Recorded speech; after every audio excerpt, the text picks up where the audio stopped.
ഒറ്റശിഖരം സീരിയലിലെ latest episode റിവ്യൂയിലേക്ക് എല്ലാ കൂട്ടുകാർക്കും സ്വാഗതം. അങ്ങനെ മീനാക്ഷി പോയതിനു ശേഷം ബ്രോക്കറാണെങ്കിൽ രാജലക്ഷ്മി മേഡത്തിൻ്റെ അടുത്തേക്ക് ഓടി വരുന്നുണ്ട്. എങ്ങനെയുണ്ട് പെൺകൊച്ച്? സത്യം പറയാമല്ലോ, താൻ പറഞ്ഞപ്പോൾ ഞാൻ ഇത്രയും പ്രതീക്ഷിച്ചില്ല. കണ്ട ഒരു കുഞ്ഞിൻ്റെ അമ്മയാണെന്ന് പറയുമോ മേഡം? ഒരിക്കലുമില്ല. എനിക്ക് ഒത്തിരി ഇഷ്ടപ്പെട്ടു. താൻ എന്തായാലും നാളെ തന്നെ വീട്ടിലേക്ക് വരാനായിട്ട് പറയുകയാണ്. അങ്ങനെ അവിടെ നിന്നും ആ മേഡം പോകുന്നു. പിന്നീട് പ്രസന്നയാണെങ്കിൽ മുറ്റത്ത് മുളക് കൊടുക്കിക്കൊണ്ടിരിക്കുകയാണ്. ഈ സമയം മീനാക്ഷി അമ്പലത്തിൽ നിന്നും വരുന്നുണ്ട്. ആഹാ, നീ ഇത്ര പെട്ടെന്ന് നിങ്ങൾ എത്തിയോ? എങ്ങനെയുണ്ടടി അമ്പലം? അടിപൊളിയാണോ? വലുതാണോ എന്നൊക്കെ ചോദിക്കുമ്പോൾ കുഴപ്പമില്ലമ്മേ, കൊള്ളാം. ഈ സമയം അവൾ വേഗം തന്നെ കയ്യിലുള്ള ചന്ദനം പ്രസന്നയ്ക്ക് തൊട്ട് കൊടുക്കാനായിട്ട് പോകുമ്പോൾ, എടി ഞാൻ കുളിച്ചിട്ടില്ല, അതൊക്കെ ഭഗവാൻ അറിയാം, അമ്മ എങ്ങ് കാണിച്ചേ. അല്ല, എൻ്റെ മോളെവിടെ? അവളെ ഇത്ര നേരം നല്ല വാശിപിടുത്തത്തിലായിരുന്നു. നിന്നെ കാണാതെയാണ് വാശി. ഇപ്പോൾ ഒരു വിധത്തിൽ സമാധാനിപ്പിച്ച് ഞാൻ ആ തിണ്ണയിൽ ഇരുത്തിയിട്ടുണ്ടെന്ന് പറയുന്നു. എന്തായാലും ഞാൻ ചെന്ന് കണ്ടിട്ട് വരാമെന്ന് പറഞ്ഞ് മീനാക്ഷി ആണെങ്കിൽ അകത്തേക്ക് പോവുകയാണ്. അങ്ങനെ കല്ലുമോളെ കണ്ട് കൊഞ്ചിക്കുകയാണ് മീനാക്ഷി. ആഹാ, അമ്മയുടെ കുഞ്ഞ് ഇവിടെ കളിച്ചിരിക്കുകയായിരുന്നോ? അമ്മയെ കാണാതെ വിഷമിച്ചോ? ദേ നോക്ക്, ഞാനൊരു കാര്യം പറയട്ടെ. അച്ഛനെ നിന്നെ ഒരുപാട് കാണുമ്പോഴുള്ള ദേഷ്യം മാത്രമേ ഉള്ളൂ. മോളുടെ പേരിൽ വഴിപാടൊക്കെ കഴിച്ചിട്ടുണ്ടെന്ന് പറയും. ഇത് കേട്ട് കല്ലുമോളാണെങ്കിൽ മീനാക്ഷി തന്നെ നോക്കുന്നു. എന്താ, അമ്മയുടെ കൊച്ചിന് വിശക്കുന്നു? കരയില്ല കേട്ടോ, വാ. അങ്ങനെ മീനാക്ഷി കുഞ്ഞിനെ എടുത്ത് അകത്തേക്ക് പോകുന്നു. പിന്നീട് തുളസിയാണെങ്കിൽ ഭക്ഷണം കഴിച്ചുകൊണ്ടിരിക്കുകയാണ്. ഈ സമയം പ്രസന്നയാണെങ്കിൽ കല്ലുമോളുടെ പിറന്നാൾ അടുത്ത ആഴ്ചയാണ് വരാൻ പോകുന്നതെന്ന് തുളസിയോട് പറയുമ്പോൾ, ഓഹോ, അങ്ങനെയാണെങ്കിൽ ഒരു കാര്യം ചെയ്യും, നാട്ടുകാരെയും വീട്ടുകാരെയും എല്ലാവരെയും വിളിച്ച് അങ്ങ് ഗംഭീരമായിട്ട് ആഘോഷിക്കുമെന്ന് പറയുമ്പോൾ, നിങ്ങൾ എന്തീ പറയുന്നത്? ചെറുതായിട്ടെങ്കിലും ആ കുഞ്ഞിൻ്റെ പിറന്നാൾ നമുക്ക് ആഘോഷിക്കണ്ടേ? ഇങ്ങനെ കളിയാക്കല്ലേ എന്ന് പറയുകയാണ്. കളിയാക്കിയതല്ലടി, എന്താണെന്ന് വെച്ചാൽ നിങ്ങളങ്ങോട്ട് ചെയ്യുന്നത് തുളസി പറയുമ്പോൾ അവിടേക്ക് മീനാക്ഷി വരികയാണ്. അച്ഛാ, ബന്ധുക്കാരെയും നാട്ടുകാരെയും ഒന്നും വിളിക്കേണ്ട, ആരോടും കഥകൾ പറയാനും നിൽക്കേണ്ട. എൻ്റെ മോളുടെ പിറന്നാൾ എന്തൊക്കെ പറഞ്ഞാലും അവൾ എൻ്റെ മോളല്ലേ, എനിക്ക് അവളെ സ്നേഹിക്കാതിരിക്കാൻ പറ്റില്ല. അവൾക്ക് എന്നോട് കിട്ടേണ്ട കുറച്ച് കടമകളുണ്ട്, അത് ചെയ്തേ മതിയാകൂ. പുത്തനുടുപ്പ്, ഒരു കേക്ക് കട്ടിങ്, അത്രമാത്രം മതിയെന്ന് പറയുമ്പോൾ, ആ ചെയ്തോ, എന്താണെന്ന് വെച്ചാൽ ചെയ്തു. പിന്നെ ഞാനൊരു കാര്യം പറഞ്ഞേക്കാം, ഒരുപാട് നീ ആ കുഞ്ഞുമായിട്ട് അടുക്കാൻ നിൽക്കണ്ട. അതിൻ്റെ മുതലാളി വരുമ്പോഴേ തിരിച്ചു കൊടുക്കേണ്ടതാണ്. അതുവരെ അതിലൊരു കോട്ടവും തട്ടാതെ നോക്കണം. അത്രമാത്രമേ നിൻ്റെ ഉത്തരവാദിത്തമുള്ളൂ. അല്ലാതെ സ്നേഹിച്ച് വല്ലാണ്ടങ്ങ് വേദനിക്കാൻ നിൽക്കണ്ട എന്നൊക്കെ പറയുമ്പോൾ, അച്ഛാ, അതെൻ്റെ മോളാണ്, എനിക്ക് സ്നേഹിച്ചേ മതിയാകും. ആ, എല്ലാം കൂടിയും ഒരു ദിവസം മറക്കേണ്ടി വരും. അത് നിനക്ക് സഹിക്കാവുന്നതിനും അപ്പുറമായിരിക്കും. ഇത് കേട്ട് പ്രസന്ന പറയുന്നുണ്ട്, നിങ്ങൾ എന്തൊക്കെ മനുഷ്യ ഈ പറയുന്നത്? സ്വന്തം കുഞ്ഞിനെ മറക്കുകയോ? അതൊരിക്കലും ഒരു അമ്മയ്ക്കും പറ്റില്ല. ചിലപ്പോൾ അച്ഛന്മാർക്ക് പറ്റുമായിരിക്കും. ചില അച്ഛന്മാരുണ്ട് ഇവിടെ, സ്വന്തം മക്കളുടെ പിറന്നാൾ ദിവസം പോലും ഓർത്തു വയ്ക്കാൻ കഴിവില്ലാത്തവർ എന്ന് പറയുമ്പോൾ വേഗം തന്നെ തുളസിയാണെങ്കിൽ എന്താണെന്ന് വെച്ച് ചെയ്യുമെന്ന് പറഞ്ഞ് അവിടെ നിന്ന് പോകുന്നു. പിന്നീട് ബ്രോക്കറും രാജലക്ഷ്മി മേഡവും സംസാരിച്ചു കൊണ്ടിരിക്കുകയാണ്. എങ്ങനെയുണ്ട് മേഡം, ആള് അടിപൊളിയല്ലെന്ന് ചോദിക്കുമ്പോൾ, എനിക്ക് ഒത്തിരി ഇഷ്ടപ്പെട്ടു. സറോഗസി കഥ, അത് ഞാൻ ഇപ്പോൾ വിശ്വസിക്കുന്നു. ആള് നേരെ വാ നേരെ പോ എന്നുള്ള കൂട്ടത്തിലുള്ളതാണ്. ചില പെൺകുട്ടികളെ കാണുമ്പോൾ തന്നെ അറിയാം അവർ ഏത് തരത്തിൽപ്പെട്ടതാണെന്ന്. അത്തരത്തിൽപ്പെട്ട ഒരു പെൺകുട്ടി തന്നെയാണ് മീനാക്ഷി. അവൾ സത്യസന്ധതയാണ്, നന്മയുള്ളവളാണെന്നൊക്കെ പറയുന്നു. എങ്കിൽ പിന്നെ നമുക്കിത് അങ്ങ് ഉറപ്പിക്കാമല്ലോ. ആ, ഉറപ്പിക്കാം. വിഷ്ണു വരട്ടെ. വിഷ്ണു ഇവിടെ ഉണ്ട്, ഞാൻ വിളിക്കാമെന്ന് പറയുകയാണ്. ആഹാ, വിഷ്ണു എപ്പോഴും വന്ന്? ഇന്ന് നേരത്തെ എത്തി. അങ്ങനെ വിഷ്ണു എന്നിങ്ങനെ വിളിക്കുമ്പോൾ വിഷ്ണു ആണെങ്കിൽ ഇറങ്ങി വരികയാണ്. എന്തായാലും അയാളെ കാണുമ്പോൾ ബ്രോക്കർ എഴുന്നേറ്റ് നിൽക്കുന്നുണ്ട്. ഹേയ് ദാസപ്പട്ടൻ, ഇരിക്ക്. എന്തായാലും നിങ്ങൾ രണ്ടുപേരും കൂടി ഒപ്പിച്ച പണി അത് ഇത്തിരി മോശമായി പോയിട്ടോ. ഇങ്ങനെയാണോ ഒരു പെൺകുട്ടിയെ കാണാനായിട്ട് ചെല്ലുന്നത്? നാളെ അമ്മ വീട്ടിലേക്ക് ആ പെൺകുട്ടിയോട് ചെല്ലുന്ന സമയത്ത് ആ പെൺകുട്ടി ചോദിക്കില്ലേ, അന്ന് അമ്പലത്തിൽ വെച്ച് ഒളിഞ്ഞും പാത്തും എന്നെ നോക്കിയതല്ലേ എന്ന്? എടാ വിഷ്ണു, അതിന് ആ കുട്ടി എന്നെ കണ്ടിട്ടില്ല. പിന്നെ ഇപ്പോൾ കണ്ടാലും എന്താ, അതൊന്നും കുഴപ്പമില്ല. ഇനി നാളെ അങ്ങോട്ടും ഇങ്ങോട്ടൊക്കെ നമ്മൾ പോവേണ്ടതല്ലേ? ഇതൊക്കെ കേട്ട് വിഷ്ണു പറയും, അമ്മ എന്തായാലും ഉറപ്പിച്ച സ്ഥിതിക്ക് ഞാനൊന്ന് വന്ന് കണ്ടേക്കാമെന്ന്. ആ, അപ്പോൾ ദാസപ്പ അവരോട് കാര്യങ്ങളൊക്കെ പറയേ.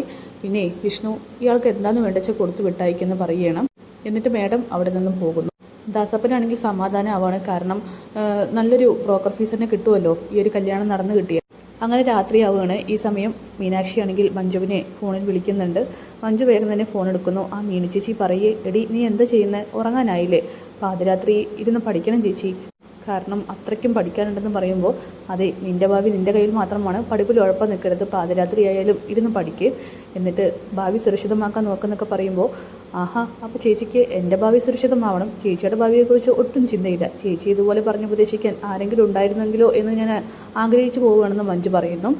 അതെ, അതൊക്കെ അവിടെ നിൽക്കട്ടെ, എനിക്ക് എൻ്റെ മോളുണ്ട്, മോൾക്ക് ഞാനും ഉണ്ട്, അതാണിപ്പോൾ എൻ്റെ നിലവിലെ ഭാവി, അല്ലാതെ ഞാൻ മറ്റൊന്നിനെക്കുറിച്ച് ചിന്തിക്കുന്നില്ല എന്ന് മീനാക്ഷി പറയുന്നു.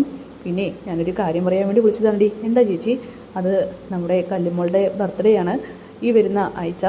അയ്യോ ആണോ? ഞാനത് ഓർത്തില്ലല്ലോ ചേച്ചി. എനിക്ക് വിളിച്ചു പറയാനായിട്ട് മറ്റാരാടി ഉള്ളത്, അതുകൊണ്ട് നിന്നെ വിളിച്ചത്. തിങ്കളാഴ്ചയാണ് മോളുടെ ബർത്ത്ഡേ. അയ്യോ ചേച്ചി, എനിക്ക് തിങ്കളാഴ്ച വരാനായിട്ട് കഴിയില്ലല്ലോ. അവൾക്കൊരു ബർത്ത്ഡേ ഗിഫ്റ്റെങ്കിലും അയക്കുമായിരുന്നു. ഇനി അയച്ചാൽ തിങ്കളാഴ്ച കിട്ടത്തില്ല. ചേച്ചി ഒരു കാര്യം ചെയ്യും, കല്ലുമോൾ ഉറങ്ങിയോ, അവളുടെ അടുത്ത് കൊണ്ടുപോയി ഫോൺ വെക്ക്, അവൾക്കൊരു ഉമ്മയെങ്കിലും കൊടുക്കട്ടെ എന്ന് പറയുമ്പോൾ മോൾ ഉറങ്ങിയടി, ഇനി എണീറ്റാലേ പിന്നെ രാത്രി ഉറക്കില്ല ആണോ? ശരി ചേച്ചി, എന്തായാലും നിങ്ങളെല്ലാവരും ചേർന്ന് ചെറിയൊരു ബർത്ത്ഡേ ഫംഗ്ഷൻ നടത്ത്. ഞാനുണ്ടായിരുന്നുവെങ്കിൽ ആരെങ്കിലുമൊക്കെ വിളിക്കാമായിരുന്നു. അതൊന്നും സാരില്ലടി, അച്ഛൻ കടുപിടുത്തത്തിലാണ്. ഇനി അച്ഛനെ ദേഷ്യപ്പെടുത്തേണ്ട, മോളുടെ ബർത്ത്ഡേക്ക് ഇനി ഒന്ന് വിളിച്ചറിയിക്കണമെന്നുണ്ടായിരുന്നു, അത്രമാത്രം. ആ ശരി ചേച്ചി, എന്നാൽ പിന്നെ വിളിക്കാമെന്ന് പറഞ്ഞ് രണ്ടാളും ഫോൺ സംഭാഷണം കട്ട് ചെയ്യും. പിന്നീട് തുളസിയാണെങ്കിൽ തലവേദന എടുത്തിട്ട് വിക്സൊക്കെ പുരട്ടിക്കൊണ്ടിരിക്കുകയാണ്. ഈ സമയം പ്രസന്ന വന്ന് ചോദിക്കുന്നുണ്ട്, എന്താ നന്നായിട്ട് തലവേദനിക്കുന്നുണ്ടോ? ഉണ്ടോ എന്നോ? ഇന്ന് കുറച്ച് ചൊറ പിടിച്ച ഏർപ്പാടായിരുന്നു. എന്താ, എന്ത് പറ്റി? ആ കുറച്ച് പ്രശ്നങ്ങളായിരുന്നു. അയ്യോ നന്നായി ചൂടെടുക്കുന്നുണ്ടല്ലോ എന്ന് പ്രസന്നയാണെങ്കിൽ തുളസിയുടെ നെറ്റിയിൽ തൊട്ടുകൊണ്ട് പറയുന്നു. ആ എന്ത് ചെയ്യാനാ, നന്നായിട്ടൊന്ന് ഉറങ്ങിയാൽ ശരിയാകുമായിരിക്കും. അപ്പോഴാണ് കല്ലുമോൾ റൂമിൽ നിന്നും കരയുന്നത് കേൾക്കുന്നത്. ഓ എനിക്ക് ഭ്രാന്ത് പിടിക്കുന്നു, ഇതിനെന്താ ഉറക്കമൊന്നുമില്ലേ? അത് അവൾ വൈകിട്ട് ഉറങ്ങി എഴുന്നേറ്റേ ഉള്ളൂ, അതുകൊണ്ടാണ് കരയുന്നത്. അത് കുഞ്ഞല്ലേ, അതിന് പറഞ്ഞാൽ മനസ്സിലാവുമോ എന്ന് പ്രസന്ന ചോദിക്കുമ്പോൾ, പറഞ്ഞാൽ മനസ്സിലാവാത്തൊരു സാധനം എല്ലാവരും ചേർന്ന് കൊഞ്ചിച്ച് ലാളിച്ച് വെച്ചിരിക്കുകയാണ്, ഇപ്പം കാണിച്ചു തരാമെന്ന് പറഞ്ഞുകൊണ്ട് മീനാക്ഷിയുടെ റൂമിലേക്ക് വളരെ ദേഷ്യത്തോടു കൂടിയിട്ട് തുളസി പോകുന്നു. അങ്ങനെ മീനാക്ഷി ആണെങ്കിൽ കുഞ്ഞിനെ ഒന്ന് സമാധാനിക്കാനായിട്ട് പാടുപെട്ടുകൊണ്ടിരിക്കുകയാണ്. എടി ഈ കൊച്ചിന് ഉറക്കമൊന്നുമില്ലേ, കുട്ടിപിശാശ്, ഇതിനൊന്ന് ഉറങ്ങാൻ പറ. അച്ഛാ അത് പറഞ്ഞതിന് മനസ്സിലാവട്ടെ, അത് കുഞ്ഞല്ലേ, അതിന് സമാധാനിപ്പിച്ചുകൊണ്ടിരിക്കുകയാണെന്നൊക്കെ പറയുമ്പോൾ, ദേ വെറുതെ മനുഷ്യനെ ഭ്രാന്ത് പിടിപ്പിക്കാൻ നിൽക്കല്ലേ, നീക്കേ ഇതിനെ ഏത് സമയം നോക്കിയാലും കൊഞ്ചിക്കുന്നത് കൊണ്ടാണ് ഇതിന് തീരെ അനുസരണ ഇല്ലാത്തത്. ഞാൻ പറഞ്ഞില്ലേ മോളെ, അച്ഛൻ വന്നാൽ ചീത്ത പറയുന്നത്, നീ ഒന്ന് ഉറങ്ങും. അങ്ങനെ പ്രസന്നയും അങ്ങോട്ട് വരുന്നുണ്ട്. നിങ്ങൾ എന്താ മനുഷ്യ രാത്രി ഇങ്ങനെയൊക്കെ ബഹളം വെച്ച് സംസാരിക്കുന്നത്, അത് കുഞ്ഞല്ലേ, പോട്ടെ എന്നൊക്കെ പറയുമ്പോൾ, ദേ എന്നെക്കൊണ്ടൊന്നും പറയിപ്പിക്കരുത് അമ്മേ, ഈ അച്ഛൻ്റെ സ്വഭാവം തീരെ ശരിയല്ല. ഞാൻ എൻ്റെ കുഞ്ഞാണോ ശല്യം? മീനാക്ഷി നീ ഒന്നും മിണ്ടാതിരിക്കുക, കടന്നും ചിന്തിക്കല്ലേ, നിങ്ങളെ ഇങ്ങോട്ടൊന്ന് വന്നേന്ന് പറഞ്ഞ് തുളസിയെയും കൊണ്ട് പുറത്തേക്ക് പോകുന്നു.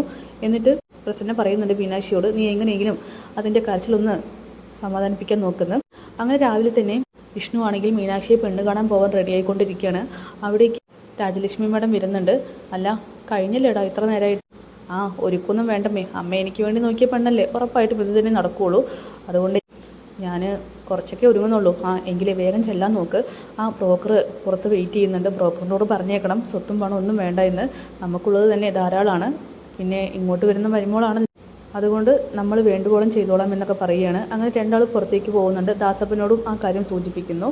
പിന്നീട് വിഷ്ണുവും ദാസപ്പനും ചേർന്ന് അവിടെ നിന്നും പോവുകയാണ്. അങ്ങനെ പ്രസന്നയാണെങ്കിൽ വിഷ്ണുവിനും ദാസപ്പനുള്ള ചായയൊക്കെ റെഡിയാക്കിക്കൊണ്ടിരിക്കുകയാണ്. അവിടേക്ക് നമ്മുടെ മീനാക്ഷി വരുന്നുണ്ട്. മീനു നീ റെഡിയാവുന്നില്ലേ? എന്ത് റെഡിയാവാൻ, ഈ വേഷം മതിയൂടി, ഇത് വീട്ടിലിട്ട് നടക്കുന്ന വേഷമല്ലേ? ആ അതിനിപ്പോൾ എന്താ, എത്ര വേഷം ഇട്ടാലും അമ്മേ, ഞാനൊരു കുഞ്ഞിൻ്റെ അമ്മയാണ്, ആ കുഞ്ഞിപ്പോഴും എൻ്റെ കൂടെയുണ്ട്, കല്യാണം കഴിക്കാതെയാണ് ഞാൻ കുഞ്ഞിൻ്റെ അമ്മയായിരിക്കുന്നത്, അതുകൊണ്ട് ഈ വേഷത്തിൽ കണ്ടിഷ്ടപ്പെടുന്നവർ കണ്ടാൽ മതി എന്നൊക്കെ പറയുമ്പോൾ, എടി നീ വല്ലാതെ ഇങ്ങനെ സംസാരിക്കാൻ നിൽക്കല്ലേ, തല ചൊറിയുന്ന സംസാരമാണ് നിൻ്റേത്, അതുകൊണ്ട് ചെന്ന് നല്ല കോലുള്ള വേഷം ഇട്ടിട്ട് വാ. അമ്മേ എന്തിനാ അമ്മേ വെറുതെ, ഇത് മതി അമ്മേ. വേണ്ട പറ്റില്ല അമ്മേ, ഞാൻ കുളിച്ചു മാറിയ വേഷമല്ലേ, ആയിരിക്കാം, നല്ല ചുരിദാറിട്ട് നന്നായിട്ട് ഒരുങ്ങെന്ന് പറഞ്ഞ് പ്രസന്നയാണെങ്കിൽ മീനാക്ഷി ആട്ടിവിടുകയാണ്. ആ ഇനിയിപ്പോൾ പരമ്പരാഗതമായിട്ടുള്ള പെണ്ണുകാണൽ രീതി ഞാനായിട്ട് മുടക്കിയെന്ന് വേണ്ടെന്ന് പറഞ്ഞ് മീനാക്ഷി ആണെങ്കിൽ ഒരുങ്ങി വരുന്നുണ്ട്. അങ്ങനെ ചുരിദാറൊക്കെ ഇട്ട് മീനാക്ഷി പ്രസന്നയുടെ അടുത്തേക്ക് വരികയാണ്. അമ്മേ ഈ ചുരിദാർ മതിയോ? ആ മതി, കൊള്ളാം.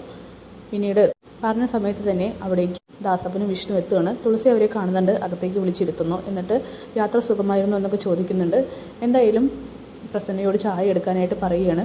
ചായയുമായിട്ട് വരുന്നത് നമ്മുടെ മീനാക്ഷിയാണ്. മീനാക്ഷിയെ നോക്കി വിഷ്ണു അങ്ങനെ നിൽക്കുന്നുണ്ട്. മീനാക്ഷി വിഷ്ണുവിനോട് ചിരിക്കുന്നു. അപ്പോൾ അതൊക്കെ കാണിച്ചുകൊണ്ടാണ് എപ്പിസോഡ് അവസാനിക്കുന്നത്. കാത്തിരിക്കാൻ നമുക്ക് നാളത്തെ കിടിലൻ എപ്പിസോഡിനായിട്ട്. Bye bye.